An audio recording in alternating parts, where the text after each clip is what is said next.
fishes because of that little white patch that's there.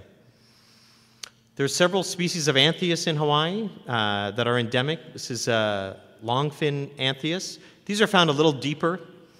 This one is really unusual and in a bit deeper water. But again, it is found only in Hawaii. And then there's many common fish that you see on the reefs. Butterfly fish. This multi-band butterfly is, again, endemic. And so you can dive and travel all over the world, and the only place you're going to find these when you put a mask on is in our state. Millet-seed butterfly fish, probably the most common butterfly fish. They form big schools on some of the reefs here. This guy we saw earlier, and as Greg mentioned, I got here in 1986. In 1986, this sergeant had never been seen in Hawaii. In 1990, a few were spotted off the backside of Molokini, I believe, was the first place they were found. And they're now as common as the Hawaiian sergeant, which is endemic. So that's a species that in the time that I've been in Hawaii has arrived and established itself.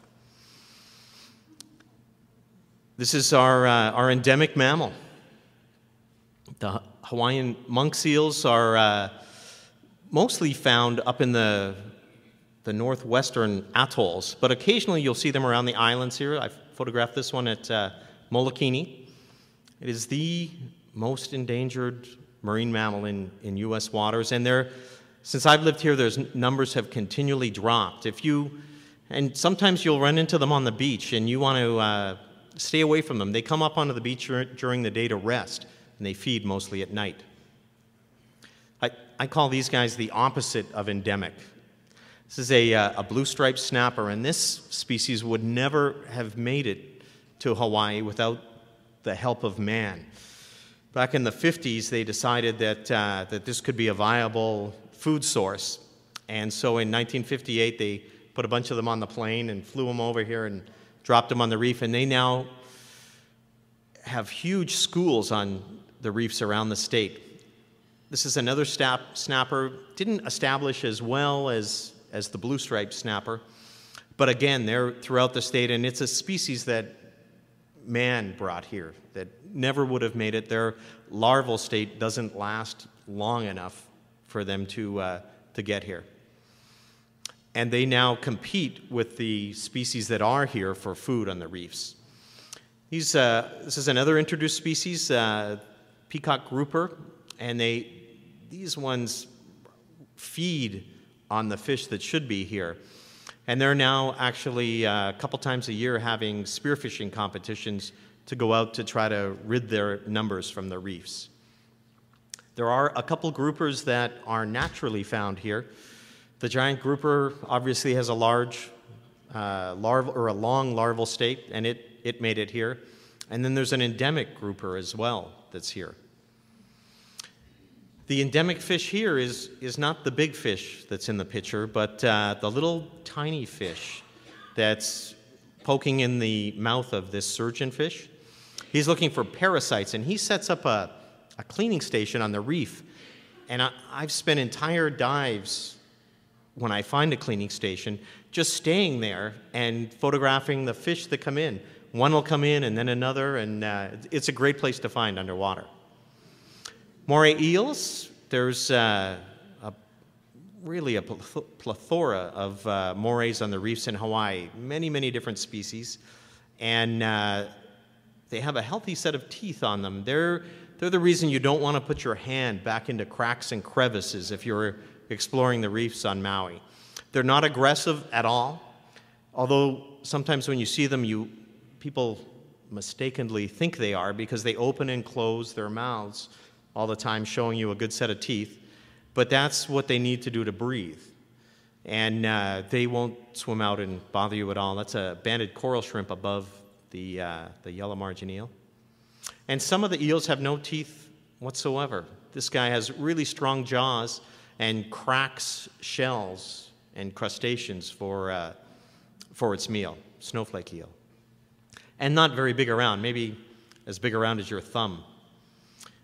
Another moray eel with lots of teeth. And morays feed at night, which is when I photographed this individual. They come out of their cracks and crevices and swim around, and that's when they hunt. And they look for fish that are sleeping, such as this unfortunate surgeonfish, and swallow them. Green sea turtles are a protected species here in Hawaii, and because of that, you can approach them quite easily, snorkeling or scuba diving. And because they're protected, you need to leave them alone. They have to come up to the surface and breathe. So if you're a patient snorkeler, you'll eventually have one come up and swim around you. This one has tumors on it called fibropapilloma that has been a worry for this species and continues to be.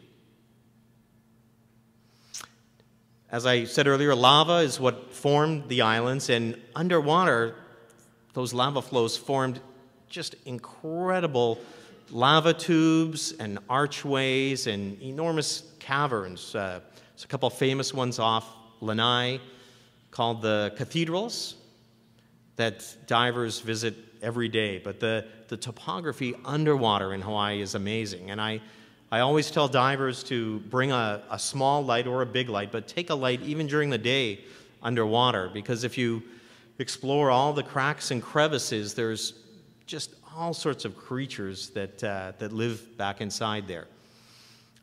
Many species of slipper lobsters. It's really a unique environment, and all the islands have some form of lava tube or cavern that you can get into and look into. And most of them aren't dark holes with dead ends. The cathedrals over on Lanai have many openings to get in and out of them. This is another endemic species.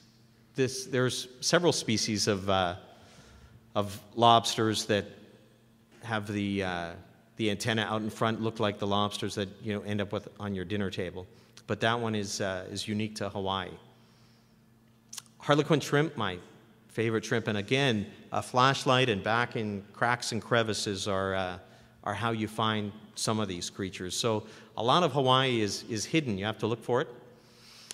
This is the most common octopus in Hawaii, and if you look at all its legs, they're all pretty much the same length. All 8 of its tentacles are about the same length, and it's the most common one here. There's a second species you find at night. If you look at this guy, he's actually got different lengths of tentacles and is aptly named your night octopus because that's when you see them. Another cephalopod, squid, we find. I've only seen them, I think, maybe a handful of times during the day. But at nighttime, they come into the reefs and often lay eggs at night. Eagle rays. This was off a wreck off Oahu. There's a big school of them that are often seen over there.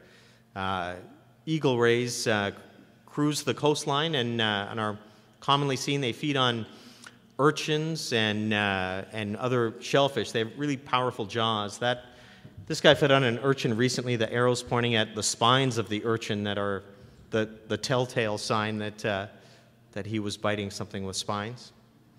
The other ray that we get in Hawaii are manta rays, which are just spectacular, regal creatures.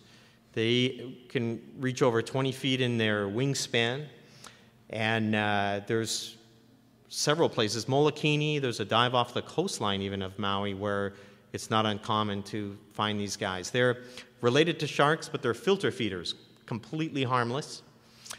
But speaking of sharks, we do have some of those here as well. These are white-tip reef sharks. They're one of the few sharks in the world that do not have to swim constantly underwater. And you'll find them sometimes in the caverns. They rest on the bottom, and they have the ability to open and close their mouths enough to pump water across their gills, and so they can sit and rest, which is usually where you find them during the day. Gray reef sharks.